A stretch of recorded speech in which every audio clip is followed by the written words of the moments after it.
আল্লাহর কসম করে বললে ভুল হবে না, এই দুনিয়ার মুসিবত, দুনিয়ার বিপদ, এটা কোনো মুসিবত নয়, এটা কোনো বিপদও নয়। চোখ দুটা যখন বন্ধ হয়ে যাবে, দুনিয়ার মুসিবত আর মুসিবত থাকবে না। আসল মুসিবত তো কিয়ামতের দিন। ওই মুসিবতের দিন দুনিয়ার কেউ আমার আপনার পাশে থাকবে না। কি হবে ওই দিনের অবস্থা? আল্লাহ তাআলা কোরআনুল কারীমের মধ্যে একটা চিত্র তুলে ধরে বলেন, ইয়াউমা ইয়াফিরুল মারউ মিন আখিহি ওয়া উম্মিহি ওয়া আবিহি ওয়া সাহিবাতিহি ওয়া বানিহি লিকুল্লি ইমরিইম মিনহুম ইয়াউমাইযিন শা'নুন ইউগনি। আল্লাহ তাআলা বলেন, কিয়ামতের দিন ভাই ভাইয়ের থেকে পলায়ন করবে। ওয়া উম্মিহি ওয়া আবিহি, পিতামাতার থেকে পলায়ন করবে। ওয়া সাহিবাতিহি ওয়া বানিহি, স্ত্রী সন্তানদের থেকে পলায়ন করবে।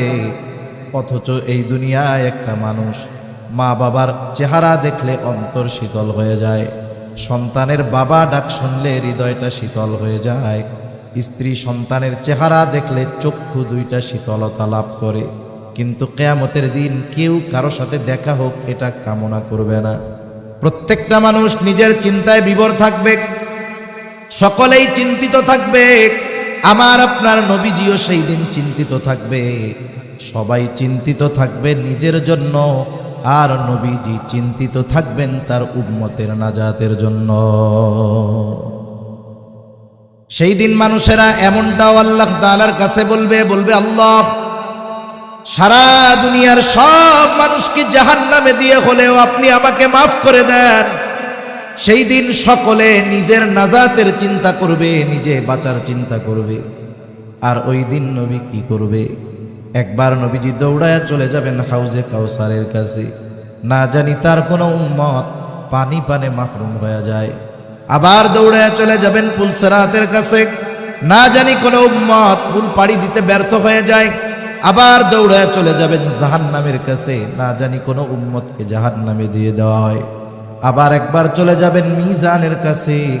না জানি কোনো উম্মত ওজনে ধরা পড়ে যায়। আবার যখন সুপারিশ করার দরকার, আল্লাহ তাআলার কাছে সে বারবার উম্মতের জন্য সুপারিশ করতে থাকবে। সব নবী সবাই জান্নাত অভিমুখে রওনা হয়ে যাবে, জান্নাতের দোরগোড়ায় পৌঁছায় যাবে। জান্নাতের দরওয়াজা বন্ধ। জিজ্ঞাসা করা হবে, কি ব্যাপার, জান্নাতের দরজা খোলো না কেন? জান্নাতের পাহারাদারেরা জবাব দিবে, যিনি আসলে খোলা হবে, তিনি আসেন নাই। কে সে?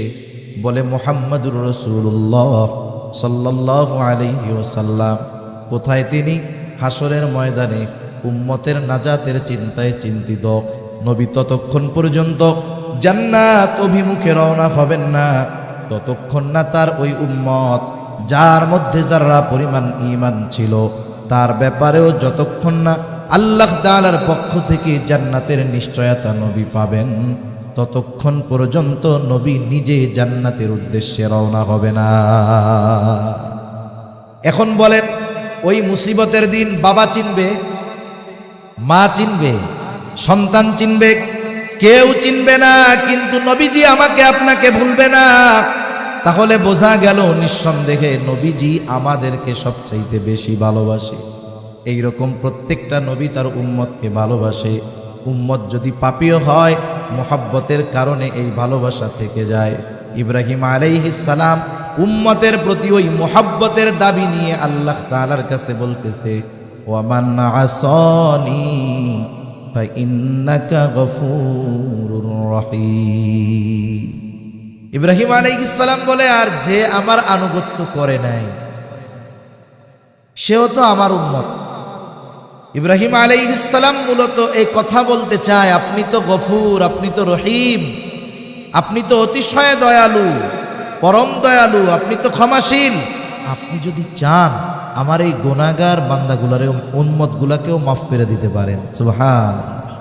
মূলত এই দোয়া করতেছে, কারণ একই কথা ব্যক্তি স্থান পরিবর্তনের কারণে বাক্যবিন্যাস, শব্দবিন্যাসের পরিবর্তন ঘটে কি ঘটে না? মনে করেন আমি যদি একজন ছোট মানুষকে এই কথা বলি, মসজিদে নামাজ পড়তেছে, ফ্যান চলতেছে, ছোট মানুষ, যে আমার বয়সে ছোট, আমি বের হয়ে যাচ্ছি, ও ছাড়া মসজিদে আর কেউ নাই, ছোট মানুষ। ওরে আমি বললাম, এই শোনো, বের হওয়ার সময় তুমি ফ্যানটা বন্ধ করে বের হবা। উদ্দেশ্য কি? বের হওয়ার সময় কি বন্ধ করে বের হবে? ফ্যান বন্ধ করে। এখন ওই জায়গায় যদি ছোট না হয়ে আমার চেয়ে বড় হয়, মুরব্বী হয়, তারে যদি আমি বলি যে বের হওয়ার সময় ফ্যান বন্ধ করে বের হবা, একই কথা, ছোটর বেলায় খাটবে, বড়র বেলায় কি এটা খাটবে? এটা বেয়াদবি হয়ে যাবে না? এখন মুরব্বীরে কেমনে বলবো? চাচা যদি হয়, চাচা বের হওয়ার সময় ফ্যানটা বন্ধ করে বের হইলে ভালো হয়। কথা বললাম এই, কিন্তু উদ্দেশ্য কি? যে ফ্যানটা বন্ধ করে দিয়েন। ইব্রাহিম আলাইহিস সালাতু ওয়াস সালাম সরাসরি বলতেছেন আল্লাহ মাফ করে দেন, কিন্তু যা বলতেছে তাতে কি বোঝা যায়? যে আল্লাহ আপনি তো গফুর, আপনি তো রহিম, যারা আমার আনুগত্য করে নাই তারা তো আমারও উম্মত, আমারই উম্মত, আল্লাহ আপনি মাফ করে দিয়েন। সুবহানাল্লাহ। وقال عيسى عليه السلام إن تعذبهم فإنهم عبادك وإن تغفر لهم فإنك أنت العزيز الحكيم। ঈসা আলাইহিস সালাম আল্লাহ তাআলার কাছে উম্মতের জন্য দোয়া করছে। আল্লাহ তাআলা সেই দোয়ার খবর জানায় দেয়। ঈসা আলাইহিস সালাম বলে, ইন তুআযিবুহুম ফাইন্নাহুম ইবাদুক, আপনি যদি তাদেরকে শাস্তি দেন তারা তো আপনারই বান্দা। ওয়া ইন তাগফির লাহুম ফাইন্নাকা আনতাল আজিজুল হাকীম, আর যদি আপনি তাদেরকে ক্ষমা কইরা দেন আপনি তো আজিজ, মহাপরাক্রমশালী, হাকিম, মহাপ্রজ্ঞাময়। এখানেও কেমন যেন ঈসা আলাইহিস সালাম বলে, আল্লাহ রে আপনি তো মহাপ্রজ্ঞাময়, আপনি তো মহাপরাক্রমশালী, আপনি চাইলেই তো আপনার এই গুনাহগার বান্দা আমার এই উম্মতগুলোকে আপনি মাফ কইরা দিতে পারে। দুই নবী তার গুনাহগার উম্মতের ব্যাপারে দোয়া করছে কার কাছে? আল্লাহ তাআলার কাছে দোয়া করছে। ছোট বাচ্চারা দেখবেন, ওরে নিয়ে আপনি যাইতেছেন, হাঁটতেছেন রাস্তায়, কিছুই বলতেছে না, হঠাৎ করে দেখবে যে ওর মতো ছোট একটা পোলা ললিপপ খাইতেছে। ছোট বাচ্চা তো, যখন আর একজনকে খাইতে দেখতে পারে কি করবে? আব্বা, ও আব্বু, আব্বা রে কি আমার একটা ললিপপ কিনে দেন। এখন ওর কিন্তু একটু আগে মনে ছিল না, মনে পড়ছে কেন? আর একজন রে খাইতে দেখছে এই জন্য। নবীজি উম্মতের চিন্তা সব সময় করেন, কিন্তু যখন এই দুই নবীর দোয়া তিলাওয়াত করছেন তখন গুনাহগার উম্মতের প্রতি নবীজির অন্তরে মহব্বতের ঢেউ উঠে গেছে। সুবহান। এবার নবীজি কি করলেন? বলে ফারাফা ইয়াদাইহি ওয়া ক্বালা আল্লাহুম্মা উম্মতি উম্মতি ওয়া বাকা। নবীজি দুই হাত উঁচু করে কান্না করতেছে, চোখ দিয়ে অজর ঝরায় পানি পড়ে, আর বলে আল্লাহুম্মা উম্মতি, আল্লাহ আমার উম্মত, আমার উম্মত। দুই হাত উঁচু করে কান্না করতেছে আর বলে আমার উম্মত, আমার উম্মত। আর কিছুই নবীজি বলেন না। বলেন তো, নবীজি কিছু বলুক আর না বলুক, দুনিয়ার মানুষ কিছু বুঝুক আর না বুঝুক, দুনিয়ার মানুষ জানুক আর না জানুক, কিন্তু নবীজি কি বলতে চায় যিনি জানেন তিনি কে? আল্লাহ তাআলা জিবরাইল আলাইহিস সালাতু ওয়াস সালামকে বলে, জিবরাইল যাও মুহাম্মাদের কান্নার কারণ জিজ্ঞাসা করো। জিবরাইল আলাইহিস সালাতু ওয়াস সালাম চলে আসছে, এসে জিজ্ঞাসা করে আপনার কান্নার কারণ কি? যদিও আল্লাহ তাআলা সব কিছু জানে, এরপরেও আপনার কাছ থেকে জানতে চায়।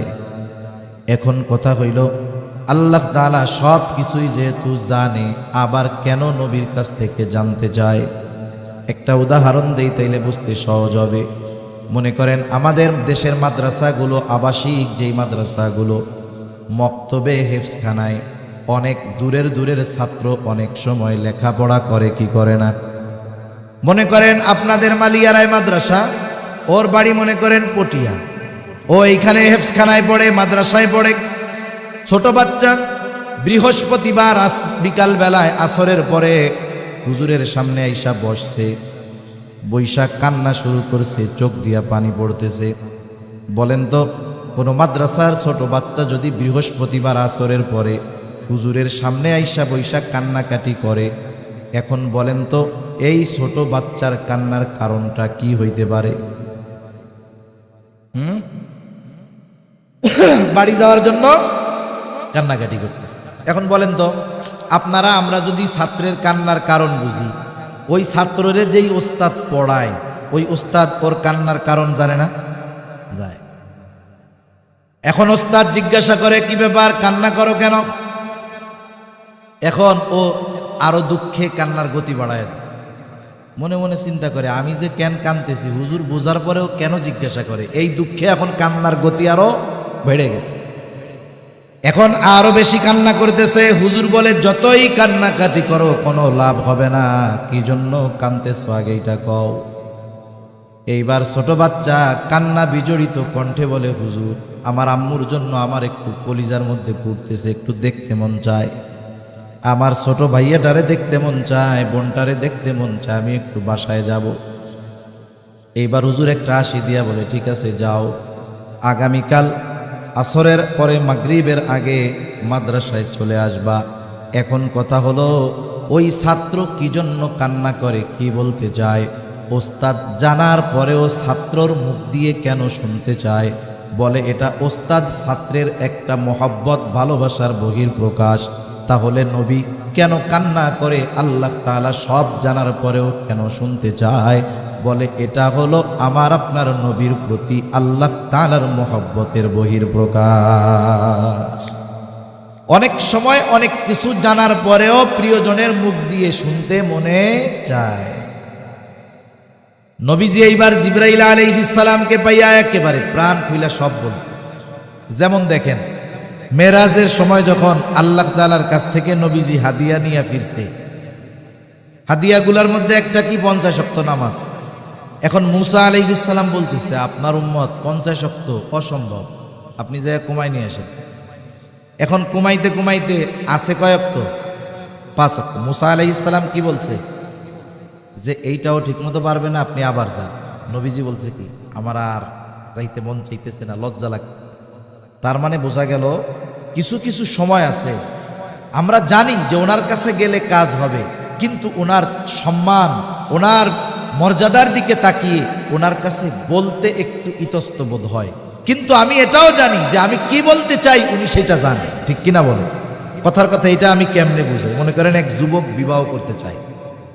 যুবক কি চায়? বিবাহ করতে চায়। এখন বাড়ি খালি বিয়ের ফজিলত শোনায়, বাপরেও শোনায়, মারেও শোনায়, বিয়ার ওয়াজ টোয়াজ শোনায়। মাঝে মধ্যে কয়, চুল দাড়ি সব পাইকা গেল রে, কপালে মনে হয় নাই। এখন এইরকম 2-4 কথা শ্রবণ করবার পরে বাবা যদি অন্য রুম থেকে যদি শুনে, তাহলে বাপ বুঝতে পারবে না মূলত ছেলে বিয়ে করতে চাইতেছে। এখন বাপও বুঝে ছেলে বিবাহ করতে চায়। এখন এই ছেলে বাবার কাছে গিয়ে নিজের বিবাহের কথা বলতে লজ্জা পাবে কি পাবে না? ছেলেও বুঝে যে আমি যে বিয়ে করতে চাই, আব্বা বুঝতে পারছে, আব্বাও বুঝতেছে ছেলে বিবাহ করতে চায়। কিন্তু এরপরেও বাপ ছেলের মোহাব্বত, ভালোবাসা সব ঠিক আছে, কিন্তু বাবার সম্মান, অবস্থানের দিকে তাকায়া এই জানা কথাটাই দুইজনের সামনাসামনি আলোচনা করতে একটু ইতস্তবোধ লাগে। কিন্তু যদি ওই পোলার একটা দুলাভাই থাকে, কথা বুঝেন নাই? এখন ওই ছেলের বাবা দুলাভাইরে বলতেছে, আর কি শ্বশুরেও নারে বলতেছে, যে তোমার শালার তো বাপ সাপ ভালো না, কি করতে চায়, কি বলতে চায়, তুমি একটু জিজ্ঞাসা করো তো। এখন আপনার কাছে আইসা বলতেছে যে, কিরে তোমারে নাকি রোগে ধরছে, এখন কি রোগ ধরছে এবার আমারে কও। এখন বলেন তো, দুলাভাইয়ের কাছে শালা প্রাণ খুইলা সব কথা বলতে পারবে কি পারবে না? কেন? বলে সম্পর্ক আছে এই জন্য। যতই দুলাভাইয়ের সাথে সম্পর্ক থাক, দুলাভাইয়ের চাইতে কি বাপ মোহাব্বত বেশি করে না কম করে? নিঃসন্দেহে বেশি করে। আল্লাহ তাআলা জিবরাইল আলাইহিস সালামকে পাঠাইছে, জিবরাইল আলাইহিস সালামের কাছে কি বলবে নবী, এটা আল্লাহ তাআলা জানে, নবীও জানে, আমি যা বলবো আল্লাহ তাআলা সব জানে। কিন্তু জিবরাইলের সাথে তো নবীজির এমন একটা সম্পর্ক যে কথাটা অন্তর থেকে মন খুইলা, প্রাণ খুইলা সব এনার কাছে বলা যায়। সব কথা জিবরাইল আলাইহিস সালামের কাছে বলছে। জিবরাইল আলাইহিস সালাতু ওয়াস সালাম আল্লাহ তাআলার কাছে গিয়ে বলে, আল্লাহ আপনার হাবিবের কান্নার কারণ হইল তার উম্মতের চিন্তায় তিনি কান্না করেন।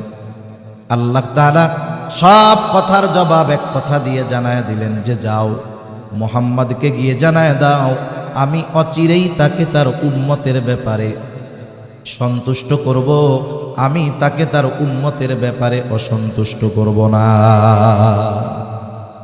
সেই জন্য নবীজি যখনই সুযোগ পাইতেন উম্মতের ব্যাপারে আল্লাহ তাআলার কাছে বলতেন।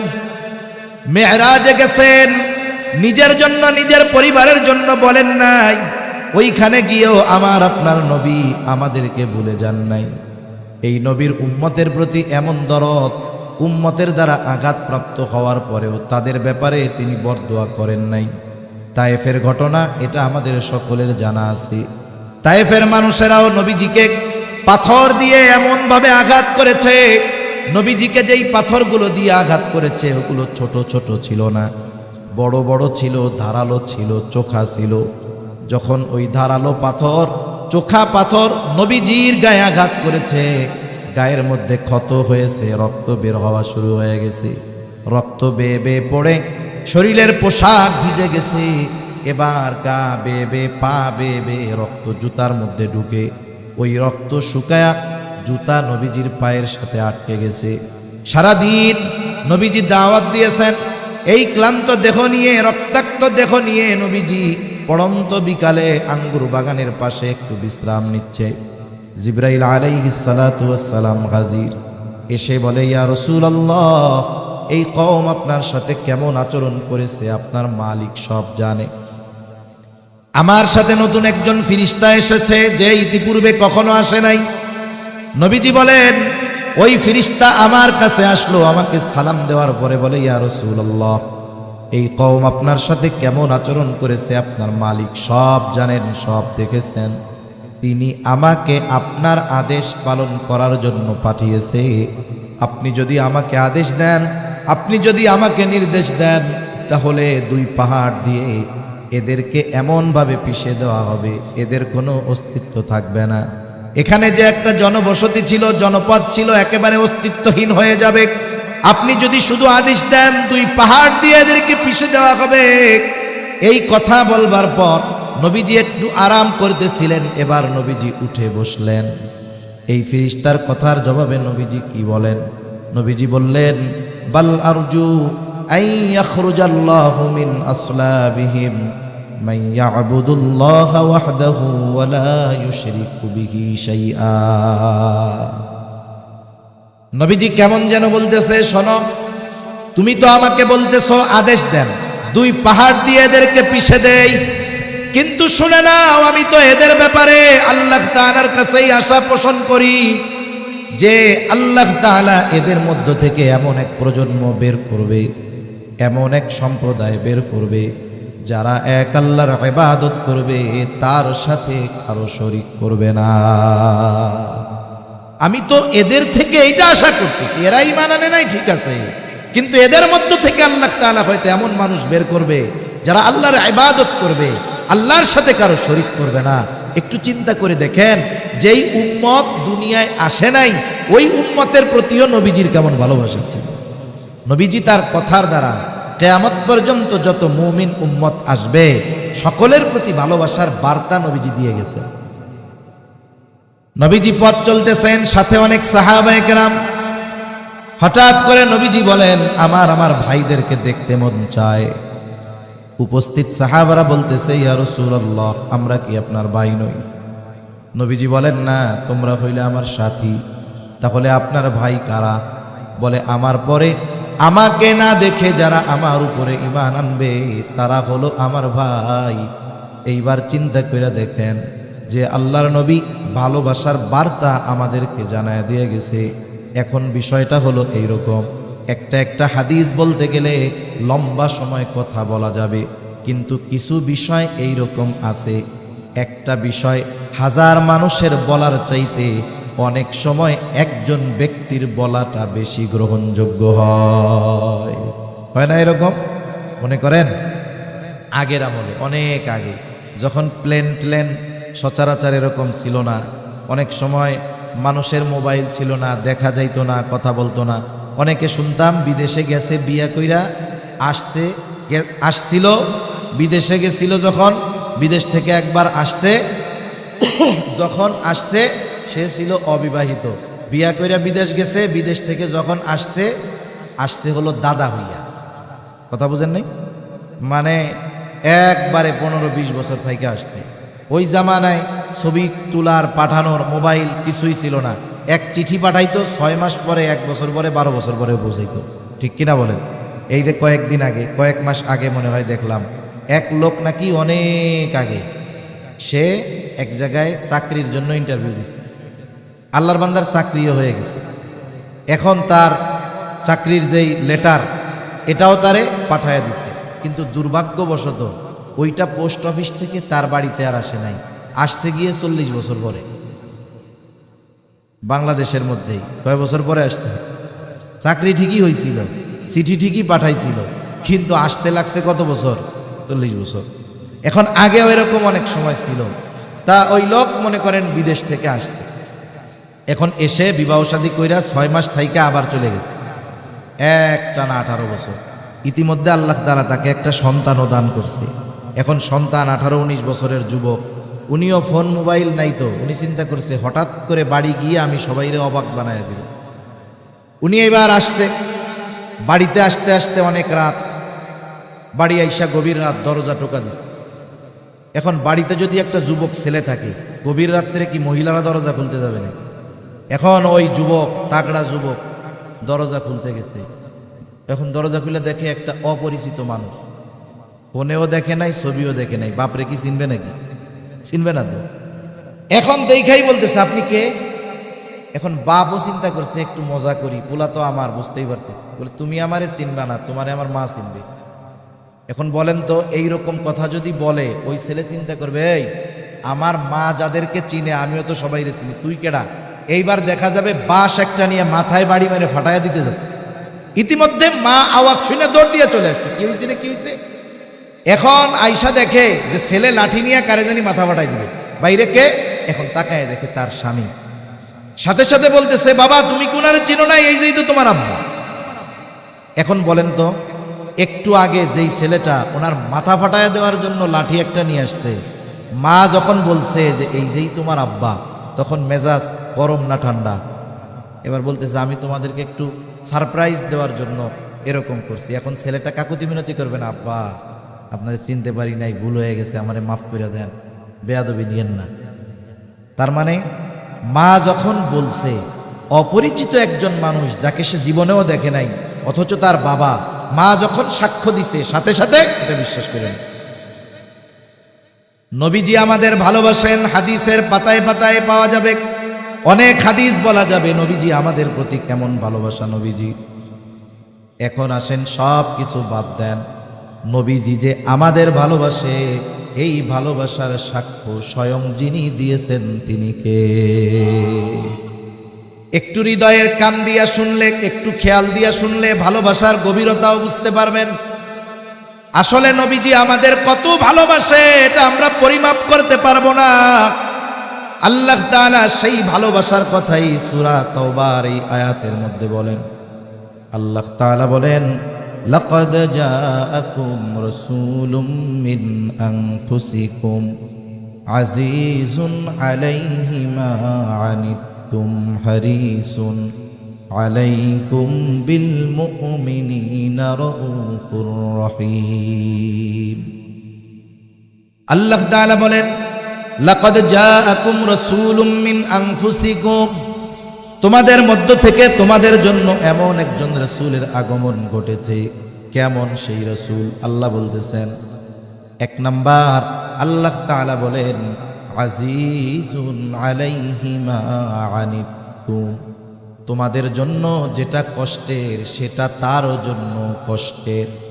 নবী হলেন সমব্যথী, আজিজ। অনেক সময় বলে না, ও আমার আজিজ, মানে সম্পর্কটা এরকম, বন্ধুত্বটা এরকম যে বন্ধুর যদি কষ্ট হয় আর এক বন্ধুও সেই কষ্টটা অনুভব করে। এখন কথা হইতে পারে কষ্ট আমাদের নবী এটা অনুভব করে কেন? আর একটা উদাহরণ দেই, বুঝতে সহজ হবে। আপনাদের যদি কারো ছোট বাচ্চা থাকে তারা এই বিষয়টা আরো বেশি বুঝবেন। একটা বাচ্চা যখন একেবারে দুগ্ধপোষ্য 1 মাস 2 মাস 3 মাস বয়স, বাচ্চার প্রতি মায়া মোহাব্বত ভালোবাসা থাকে কি থাকে না?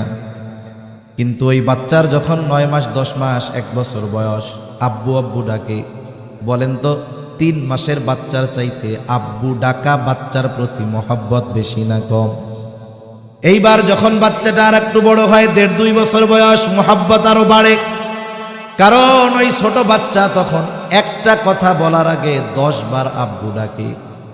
এই ডাকটা মা মা, আম্মু আম্মু, আব্বু আব্বু, এই ডাকটা মা বাবার সন্তানের প্রতি গভীর ভালোবাসার সৃষ্টি করে। গভীর রাত, ছোট বাচ্চা 2 বছর বয়স, হঠাৎ করে প্রচণ্ড জ্বর, থার্মোমিটার দিয়া মাপ দিয়া দেখলেন 106 ডিগ্রি হয়ে গেছে। গভীর রাত, ডাক্তারের দোকান খোলা নাই, আপনার ডাক্তার বা হসপিটালের কাছে যাওয়ার কোনো উপায়ও নাই, সুযোগও নাই। গভীর রাত, অপেক্ষা করতে হবে সকালবেলায়, এরপরে বাচ্চারে নিয়ে ডাক্তারের কাছে যাবেন। ওই বাচ্চার জ্বরের তীব্রতা এতটা বেশি, অসুস্থতার মাত্রা এতটা বেশি, অনেক সময় আমাদেরও হয়। প্রচণ্ড জ্বরাক্রান্ত যখন হয়, এই কষ্টের আওয়াজ মুখ দিয়ে বের হয়, আহ আহ, হয় না এরকম?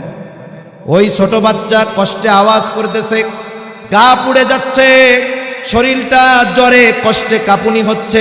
কত কষ্ট হয় ওই বাচ্চার।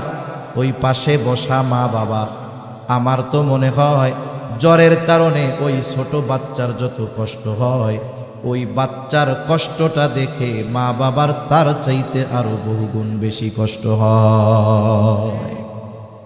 এই অনুভূতি, এই অনুভব, এটা একজন মা একজন বাবা ওনরাই চিন্তা করতে পারে। আমাদের সময়ও আমরাও মনে হয় গল্পটা বা কবিতাটা পাই নাই। সম্রাট জহিরুদ্দিন বাবর মোগল উপমহাদেশে ওয়ালা হুজুরদের ওনাদের পছন্দ হয় না, জানেন আপনারা? এটা ওনাদের পছন্দ হয় না আফগানিস্তানের শাসকদের। এখন এই সুলতান জহিরুদ্দিন বাবর, সম্রাট জহিরুদ্দিন বাবর একজন বুজুর্গ মানুষ ছিলেন। হুমায়ুন অসুস্থ হয়ে গেছে, ছোট বাচ্চা না, তখন হুমায়ুন অনেক বড়। বাবার সন্তানের প্রতি কেমন মোহাব্বত মায়া। এই জহিরুদ্দিন বাবর সন্তানের অসুস্থতা, বিভিন্ন জায়গা থেকে হেকিম, ডাক্তার, কবিরাজ, ওই জামানায় যেই চিকিৎসার ব্যবস্থা সব করাইছে, সবাই ব্যর্থ। সবার এক জবাব, এই রোগের কোনো ওষুধ নাই, চিকিৎসা নাই, এই রোগের কোনো চিকিৎসক নাই। তবে মহান চিকিৎসক আল্লাহ তাআলা চাইলে এই দুরারোগ্য ব্যাধি থেকে বাঁচা সম্ভব। জহিরুদ্দিন বাবর বুঝতে পারলেন দুনিয়ার কোনো চিকিৎসায় আমার সন্তান ভালো হবে না। সন্তানের মোহাব্বত, জহিরুদ্দিন বাবর আল্লাহ তাআলার কাছে দোয়া করা শুরু করছে, আল্লাহ আপনি আমার সন্তানের অসুস্থতা আমাকে দেন, আমার হায়াতটা তাকে দিয়ে দেন। সব কিছু তাকদীরের মুআমালাত। ইতিহাস বলে কি হলো, ধীরে ধীরে হুমায়ুন সুস্থ হয়ে উঠল, বাবর শয্যাশায়ী হয়ে গেল, শয্যায় শুয়ে পড়ছে, এখন অসুস্থ হয়ে গেছে। কিন্তু জহিরুদ্দিন বাবর সন্তানের সুস্থতায় এতটা আনন্দিত হয়েছে, সে তার অসুস্থতায় কোনো কষ্ট সে অনুভব করে না। সেই জন্য সন্তানের কষ্ট মা বাবা অনুভব করে কেন? বলে মোহাব্বতের কারণে, ভালোবাসার কারণে। এখন নবী তো আমাদেরকে মা বাবার চাইতে বেশি ভালোবাসে, এই জন্য উম্মতের কষ্ট হবে, এটা নবীর জন্য কষ্টকর। এই জন্য আল্লাহ তাআলা বলেন, আজিজুন আলাইহি মা আনিতুম, তোমাদের জন্য যেটা কষ্টের সেটা তার জন্য কষ্টের। কেন? বলে তিনি হলেন আজিজ, সমব্যথী। 2 নম্বর হারিসুন আলাইকুম, তিনি হলেন তোমাদের জন্য কল্যাণকামী। নবীজি উম্মতের জন্য কি কল্যাণ, কোথায় কল্যাণ, সব সময় কল্যাণকর বিষয়গুলাই নবীজি করতেন। যেমন এক হাদিসের মধ্যে আসছে, নবীজি বলেন আল্লাহ তাআলা প্রত্যেকটা উম্মত নবীকে তার উম্মতের জন্য বিশেষ একটা দোয়া করার সুযোগ দিয়েছে। সব নবী তার উম্মতের ব্যাপারে এই দোয়া দুনিয়ায় করে ফেলছে। নবীজি বলেন আমি এই দোয়াটা কি সংরক্ষণ করে রাখছি, কিয়ামতের দিন আমার উম্মতের জন্য এই দোয়াটা আমি আল্লাহ তাআলার কাছে সুপারিশ হিসাবে করব। কারণ ওই দিন এই দোয়াটা আমার উম্মতের জন্য বেশি কল্যাণকর হবে। এজন্য উম্মতের কল্যাণের কথা চিন্তা করে নবীজি এই দোয়াকে সংরক্ষণ করে রাখছেন। এরপরে আল্লাহ তাআলা বলেন বিল মুমিনিনা রাউফুর রহিম। যেহেতু নবী মুমিনের জন্য বিশেষ অনুগ্রহ, এই জন্য মুমিনের প্রতি নবীজির ভালোবাসাও একটু স্পেশাল। ওই যে শুরুতে বলছিলাম আল্লাহ তাআলা বলেছেন লাকাদ মান্নাল্লাহু আলাল মুমিনিন, মুমিনদের উপরে আল্লাহ তাআলার বিশেষ অনুগ্রহ যে ইদবাআসা ফীহিম রাসূলাম মিন আনফুসিহিম, যে তিনি তাদের মধ্য থেকে তাদের জন্য একজন রাসূল প্রেরণ করেছেন। কেন মুমিনদের জন্য বিশেষ অনুগ্রহ? কারণ মুমিনদের প্রতি নবীজির ভালোবাসাটা আর একটু স্পেশাল। মনে করেন আপনার বাড়িতে আপনার এক আত্মীয় আসছে, আত্মীয়র সাথে ছোট একটা বাচ্চা আসছে, ওই রকম একটা বাচ্চা আপনারও আছে। আত্মীয়র বাচ্চা আর আপনার বাচ্চা কি সমান বয়সী। এখন আপনার ছেলের একটা খেলনা আছে, ওই খেলনা নিয়ে আত্মীয়র ছেলেটাও খেলাধুলা করতেছে। এখন আপনার ছেলে দিতে চায় না, এখন দুইজনের মধ্যে একটু মারামারি হয়েছে। আপনার ছোট বাচ্চাটা আপনার আত্মীয়র বাচ্চারে কি করছে, একটু মায়ের দিছে। এখন বলেন তো আপনি কি করবেন? আপনার বাচ্চারে শাসন করবেন কি করবেন না? মায়ের দিছেন না বাচ্চারে? মায়ের দিছেন ঠিক, এর দ্বারা কি এই উদ্দেশ্য নাকি যে আত্মীয়র ওই ছেলের চাইতে আপনি আপনার ছেলেকে কম ভালোবাসেন? বিষয়টা কি এই? শাস্তি দিছেন ঠিক, ভালোবাসায় কোনো কমতি নাই। রাসূল আকরাম সাল্লাল্লাহু আলাইহি ওয়াসাল্লাম, সবাই উম্মত, সবার প্রতি ভালোবাসা আছে, কিন্তু যেই উম্মত মুমিন তার প্রতি নবীজির ভালোবাসা স্পেশাল। সুবহানাল্লাহ। ওই ভালোবাসার কথা প্রকাশ করতে গিয়ে আল্লাহ তাআলা বলেন এই রাসূল মুমিনদের ব্যাপারে হলেন বিল মুমিনিনা রাউফুর রহিম, মুমিনদের ব্যাপারে তিনি রউফ, তিনি রহিম। আল্লাহ তাআলার অনেকগুলো গুণবাচক নাম আছে, এই নামগুলোর মধ্যে অন্যতম দুইটি নাম হলো রউফুর রহিম। দুনিয়ার কোনো মানুষ, দুনিয়ার কোনো মাখলুক রউফুর রহিম হতে পারে না। বুঝে থাকলে একটু জবাব দিবেন, রউফুর রহিম কে? আরো জোরে বলেন না কে? রউফ অতি সদয়, রহিম পরম দয়ালু একমাত্র আল্লাহ। আল্লাহ হলেন রউফুর রহিম। ওই আল্লাহ রউফুর রহিম রব। নবীজির মুমিন উম্মতের প্রতি ভালোবাসা কত গভীর, এই বিষয়টা বোঝাতে গিয়ে নিজের গুণবাচক নাম রউফুর রহিম নবীজির সাথে আল্লাহ তাআলা ব্যবহার করেছে। স্বয়ং আল্লাহ বলতেছে, ওই রউফুর রহিম বলতেছে, এই দুনিয়ার মানুষ শোনো, এই রাসূল হলেন এমন রাসূল যিনি মুমিনদের ব্যাপারে অতি সদয় পরম দয়ালু। সুবহানাল্লাহ বলে। মনে করেন আমি যদি বলি আমি বাংলাদেশের প্রধানমন্ত্রী, এটা যদি আমি দাবি করি, তাইলে এখান থেকে বাড়ি যাওয়া লাগবে না, আমারে 14 শিখের মধ্যে বইরা দিবে, ঠিক কিনা কন? কিন্তু প্রধানমন্ত্রী যদি একজনরে আদর করে নিয়ে ওনার চেয়ারে বসায়, তাহলে কি হবে? কেউ কিছু বলার আছে? আমি আপনি যদি কোনো মাখলুকরে বলি যে আপনি রউফুর রহিম, আমার ঈমান চলে যাবে। কিন্তু স্বয়ং রউফুর রহিম যাকে বলছে যে ইনি মুমিনদের জন্য রউফুর রহিম, এতে কোনো অসুবিধা নাই। বরং আল্লাহ তাআলা আমাদের প্রতি নবীজির কত দয়া, নবীজির কত মায়া, নবীজির কত মোহাব্বত, এই বিষয়টা বোঝাতে গিয়ে আল্লাহ তাআলা নিজের গুণবাচক নাম নবীজির শানে ব্যবহার করেছেন। সুবহানাল্লাহ। এখন এর চাইতে আর আমি কি বুঝাবো? এখন বলেন তো, এতটুকু তো বুঝছেন যে নবীজি আমাদের কত ভালোবাসে। নবীজির ভালোবাসা তুলনা করার কোনো সুযোগ আমাদের আছে? অকল্পনীয় ভালোবাসা নবীজি আমাদেরকে বাসেন। কিন্তু বাস্তবতা হলো নবীজির এই ভালোবাসার প্রতিদান আমাদের দেওয়ার দরকার আছে না নাই? আলোচনার শেষের দিকে, একেবারে কয়েক মিনিটের মধ্যে শেষ হয়ে যাবে। যেই নবী আমাদের এত ভালোবাসেন, সেই নবীকে আমাদের ভালোবাসা ঈমানি দায়িত্ব। নবীজির প্রতি ভালোবাসা এটা মুমিনের ঈমান। এজন্য নবীজি বলেন লা ইউমিনু আহাদুকুম হাত্তা আকুনা আহাব্বা ইলাইহি মিন ওয়ালিদিহি ওয়া ওয়ালাদিহি ওয়ান নাসি আজমাইন। নবীজি বলেন, তোমাদের মধ্যে কেউ ততক্ষণ পর্যন্ত মুমিন হতে পারবে না যতক্ষণ না সে তার পিতা মাতা সন্তান সন্ততি এক কথায় সকলের চাইতে আমি নবীকে বেশি ভালো না বাসবে। তার মানে সবচাইতে বেশি আমাকে আপনাকে নবীজিকে বাসতে হবে, নিজের জীবনের চাইতেও নবীজিকে বেশি ভালোবাসতে হবে। এটাই হলো মুমিনের ঈমানের দাবি।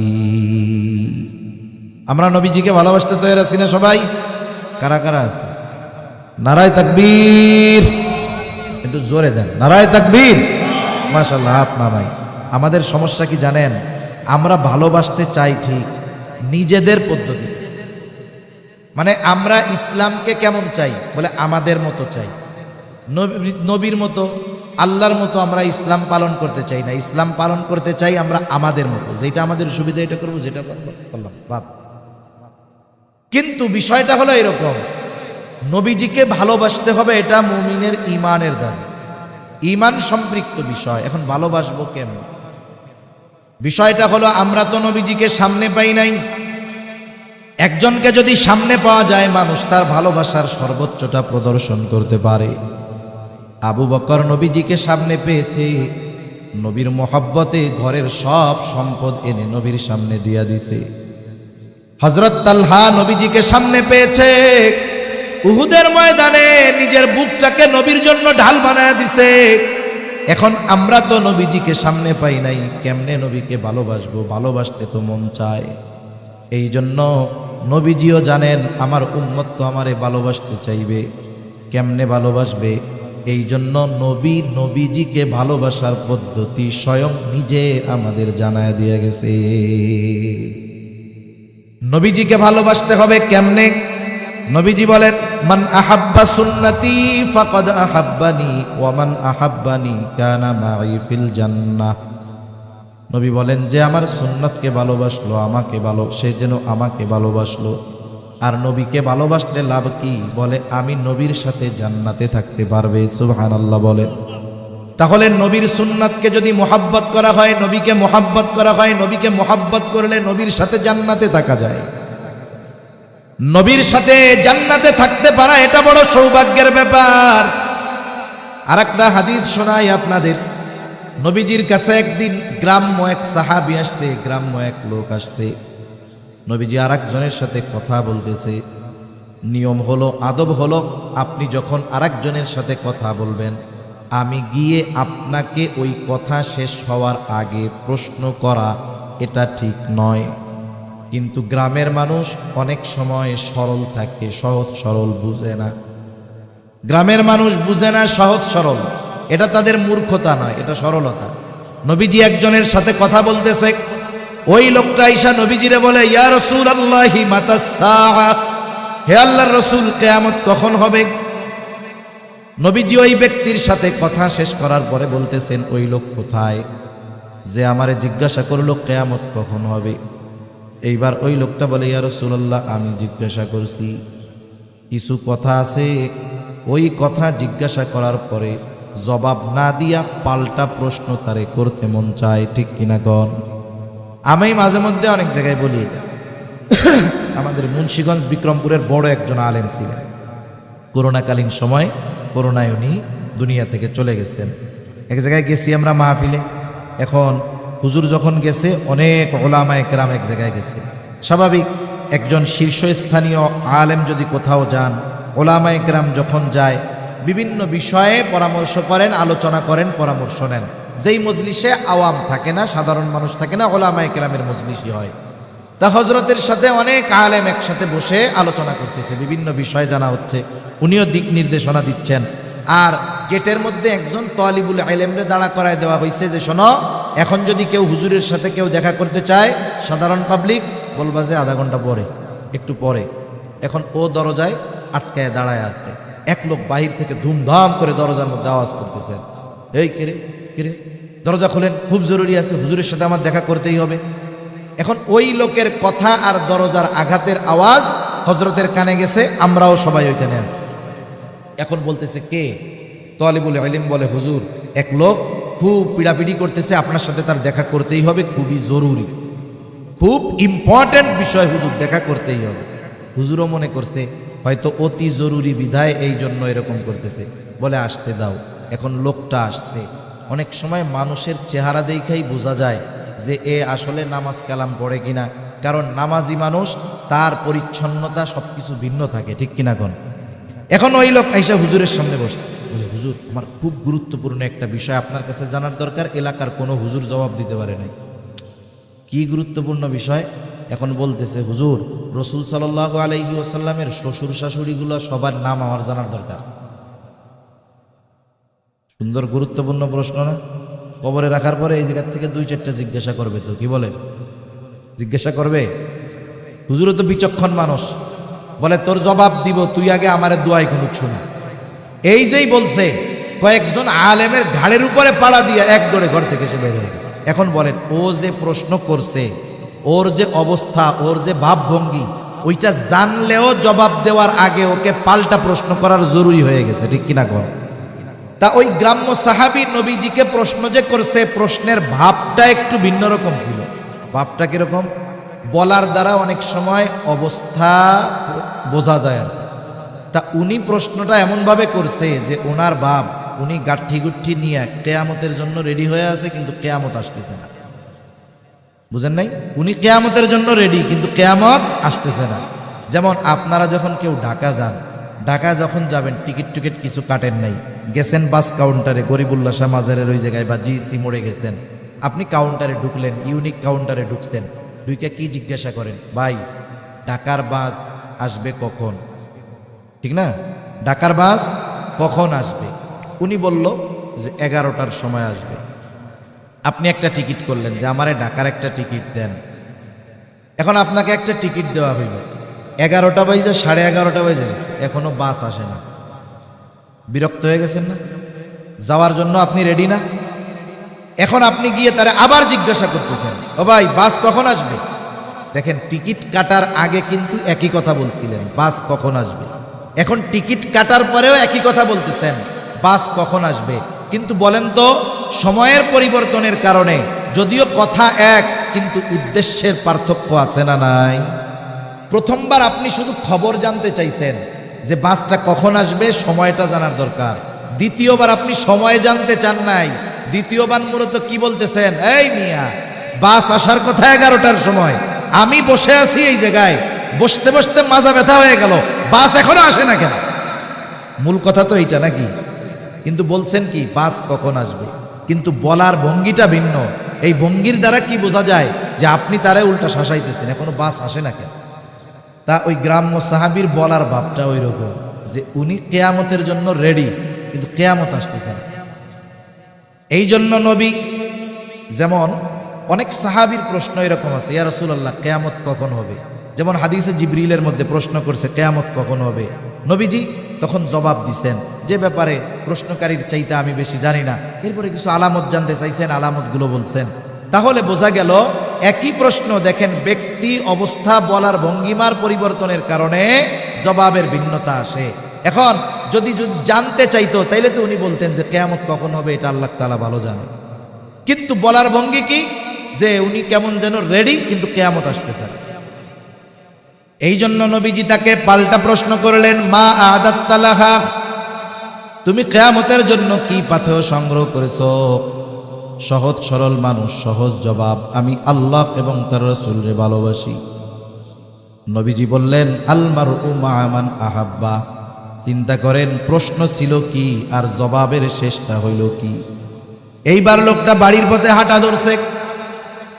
হযরত আনাস রাদিয়াল্লাহু তাআলা আনহু বলেন, নবীজির মুখে এই কথা শ্রবণ করবার পর আমরা এতটা খুশি হয়েছি যে ইসলাম গ্রহণের পরে আর কোনো কথার দ্বারা আমরা এতটা খুশি হই নাই। তিনি বলেন, আমি আশা করি নবীজির সাথে তো জান্নাতে থাকবো, সাথে সাথে উমর, আবু বকর রাদিয়াল্লাহু তাআলা আনহুমার সাথেও জান্নাতে থাকতে পারবো, যদিও তাদের মতো আমল করতে পারি নাই। তাহলে নবীজির সাথে জান্নাতে থাকতে পারার বিষয়টাকে সাহাবায়ে কেরাম নিজেদের জন্য সবচাইতে বড় নেয়ামতের বিষয় মনে করেছে। আল্লাহর নবী আমাদের জন্য নবীর সাথে জান্নাতে থাকার ব্যবস্থা করে গিয়েছে। সেই ব্যবস্থা কি? নবীর সুন্নাতকে মহব্বত করতে হবে, তাহলে জান্নাতে নবীর সাথে থাকা যাবে। এখন কথা হইল, অফারটা তো জান্নাতে, আগে তো জান্নাতে ঢুকতে হবে, ঠিক কিনা বলেন? অফারের খবর তো পাইলাম, কিন্তু এখন সেই অফার যদি ভোগ করতে চাই জান্নাতে ঢোকা লাগবে। এখন জান্নাতে ঢোকা যাবে কেমনে? নবীজি বলেন, কুল্লু উম্মতি ইয়াদখুলুনাল জান্নাতা ইল্লা মান আবা, আমার সব উম্মত জান্নাতে প্রবেশ করবে, আবা উম্মত ছাড়া। জিজ্ঞাসা করা হলো, ইয়া রাসূলুল্লাহ, আবা উম্মত কারা? নবীজি বলেন, মান আতাআনি দাখালাল জান্নাহ ওয়া মান আসানি ফাকাদ আবা, যারা আমার আনুগত্য করবে সে জান্নাতে প্রবেশ করবে, আর যে আনুগত্য করবে না, আবা উম্মত, সে জাহান্নামে যাবে। তাহলে দুই হাদিসকে যদি একত্রিত করা হয়, সারমর্ম মূল কথা হলো, নবীর সুন্নতকে মুহাব্বতের সাথে যারা অনুসরণ করবে তারা জান্নাতে যাবে এবং নবীর সাথে থাকবে। সুবহানাল্লাহ গণ। আর নবীর অনুসরণের মাধ্যমে কিন্তু আল্লাহর ভালোবাসা পাওয়া যায়। আল্লাহ তাআলাও বলেন, কুল ইন কুনতুম তুহিব্বুনাল্লাহ ফাত্তাবিউনি ইউহিব্বুকুমুল্লাহ। যারা আল্লাহকে ভালোবাসতে চায় তারা কি করবে? আল্লাহ তাআলা বলেন, আপনি বলেন, ইন কুনতুম তুহিব্বুনাল্লাহ, তোমরা যদি আল্লাহকে ভালোবাসতে চাও তাইলে কি করবা? আল্লাহ শিখায় দেন, আপনি বলেন ফাত্তাবিউনি, আমার অনুসরণ করো। তাহলে নবীর অনুসরণ করলে কাকে ভালোবাসা হয়? জোরে বলেন। কিন্তু আল্লাহ বলেন, হাবিব রে, আপনার অনুসরণ করলে আমাকে ভালোবাসার চিন্তা তাদের করা লাগবে না। আপনি জানায় দেন, আপনার সুন্নাতের অনুসরণ যারা করবে, ইউহিব্বুকুমুল্লাহ, স্বয়ং আল্লাহ তাআলা তাদেরকে ভালোবাসবে। তাহলে নবীর সুন্নাতের অনুসরণ করার মাধ্যমে আল্লাহর ভালোবাসা পাওয়া যায়। সুবহানাল্লাহ গণ। আল্লাহর ভালোবাসা পাইলে লাভ কি? হাদিসের মধ্যে আসছে, নবীজি বলেন, যখন আল্লাহ তাআলা কাউকে ভালোবাসে, জিবরাইল আলাইহিস সালামকে ডাক দিয়ে বলে, ও জিবরিল, দুনিয়ার অমুককে আমি আল্লাহ ভালোবাসি, তুমিও ভালোবাসো। আল্লাহ যাকে ভালোবাসবে জিবরাইল তাকে ভালোবাসবে না, এটা হতে পারে না। এইবার জিবরাইল আসমানের ফেরেশতাদের মধ্যে ঘোষণা করে দেয়, এই শোনো, আল্লাহ তাআলা দুনিয়ার অমুককে ভালোবাসে, আমিও তাকে ভালোবাসি, তোমরাও তাকে ভালোবাসো। চিন্তা করে দেখেন, এই দুনিয়ার অনেক মানুষ এমন আছে, দুনিয়ার মানুষ তাদেরকে চিনে না, তারা সেলিব্রিটি না, দুনিয়ার কেউ তাদেরকে হয়তো চিনে না, কিন্তু ওই মানুষগুলো আসমানের সেলিব্রিটি হয়ে গেছে। আমাদের আলোচনা দুনিয়ার মধ্যে দুনিয়ার মানুষ করে, আর ওই ধরনের মানুষের আলোচনা আসমানের ফেরেশতারা করে। সুবহানাল্লাহ। নবীজি বলেন, এবার যখন আসমানের বাসিন্দারা তাকে ভালোবাসতে শুরু করে, আল্লাহ তাআলা দুনিয়ার মানুষের অন্তরের মধ্যে ওই ব্যক্তির গ্রহণযোগ্যতা আর ভালোবাসা পয়দা করে দেয়। সুবহানাল্লাহ বলেন। উদাহরণ দিলে অনেক দেওয়া যাবে। এই চট্টগ্রাম পটিয়ার কৃতি সন্তান আপনাদের কাছের তৈয়ব সাহেব রহমাতুল্লাহি আলাইহি, বলেন তো, নামটা শুনলে অন্তরের মধ্যে একটা শ্রদ্ধাবোধ আসে কি আসে না? নামটা শুনলে একটা শ্রদ্ধাবোধ আসে, একটা মোহাব্বত কাজ করে। মুফতি আজিজুল হক রহমাতুল্লাহি আলাইহি পটিয়া মাদ্রাসার বানী, নামটা শুনলে অন্তরের মধ্যে ভালোবাসা জাগ্রত হয় কি হয় না? কত বছর আগে মারা গেছে, অনেক মুরব্বীরাও হয়তো তাকে দেখতে পারে নাই, অনেক এই প্রজন্ম তাকে দেখে নাই, না দেখুক তাতে কি, কিন্তু নামটা শুনলে মোহাব্বত ভালোবাসা অন্তরে আসে কি আসে না? কেন আসে?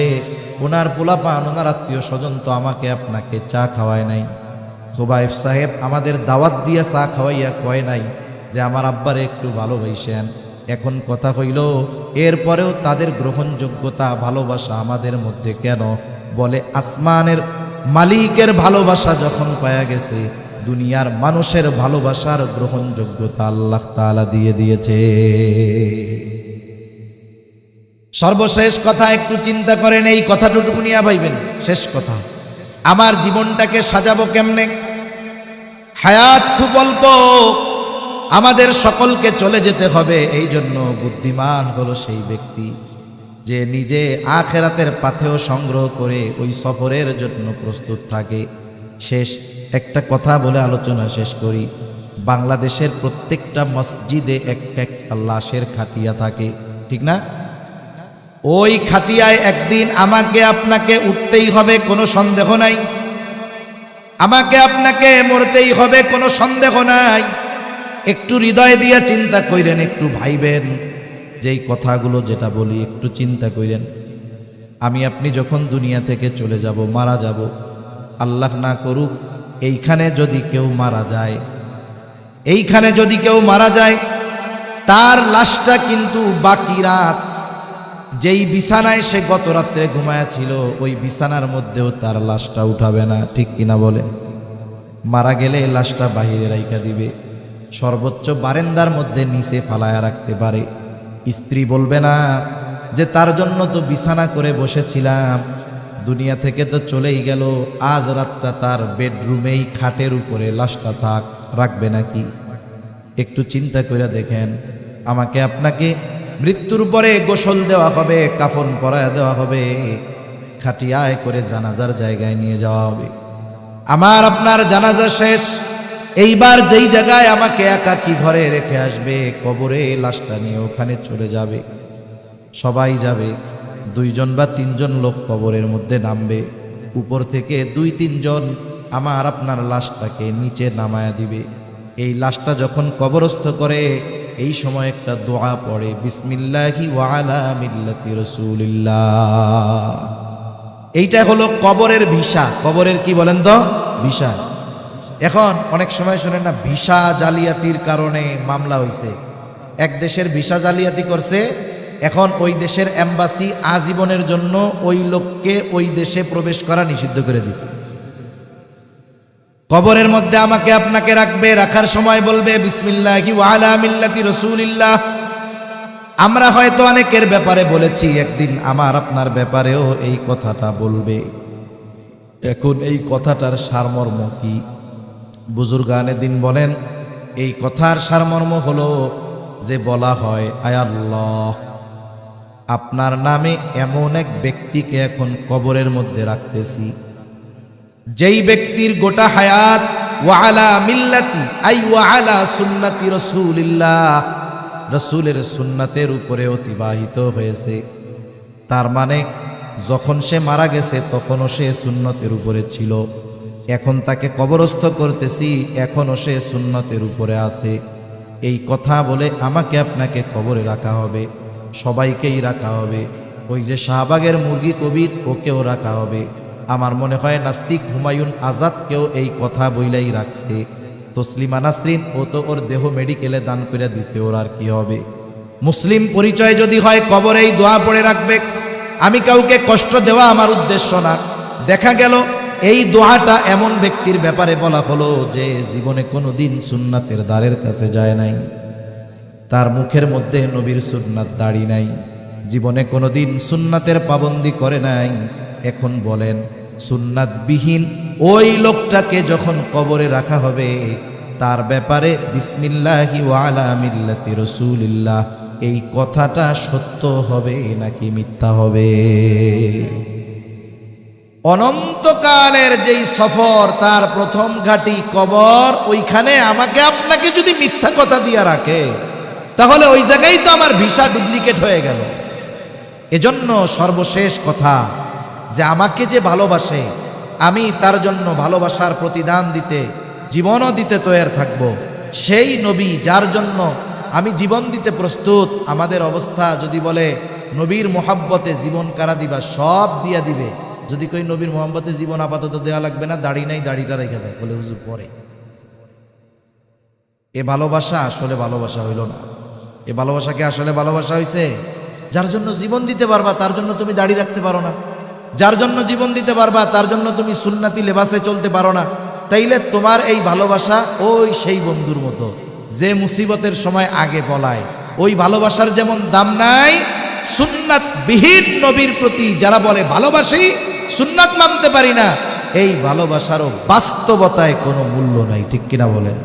এজন্য নবীজির সুন্নাত এটা আমাদের আখেরাতের ভিসা। আখেরাতের কি বলেন না, কারণ কবরে রাখার সময় ইমানের কথা কয়, অন্য কোনো কথা বলে, কি বলে যে নবীর সুন্নাতের উপরে রাখলাম, এটা নবীর সুন্নাতের উপরে ছিল আর এই সুন্নাতের উপরে তারে কবরে রাখলাম।